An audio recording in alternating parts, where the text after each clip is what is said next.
For today's video mga beshiwak ko, yan dumaan na naman sa wall nyo ang pangit na sekyo. Ay, ilaban mo nung ilaban mo. Nandito kami ngayon sa Far North Luzon General Hospital and Training Center, Luna, Apayao, Pilipinas kung mahal. Grabe mga besh, ramdam na ramdam mo talaga dito yung Christmas. Pero teka muna, wait, napunta nga pala kami dito kasi may pumasok na kung ano-ano sa lapayag ng asawa ko. Sinilawan na nga ro din mga besh at confirm, bakla na kano.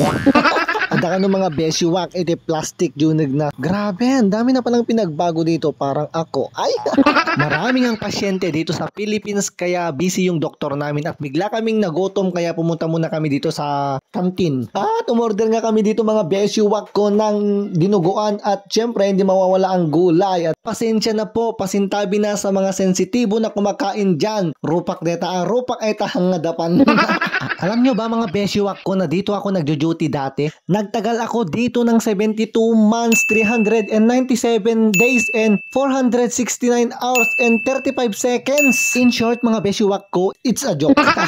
At so sad nga mga beshiwak ko, umuwi kaming luhaan. Handa may cut, ibonda kami dito Gagaraw City Company. Pero wala pa kaming money. Specialista daw ang kailangan namin dito mga best at sa Tuguegarao lang ang may pinakamalapit. Kaya sa mga may puso't batikulong dyan, baka naman na jokes.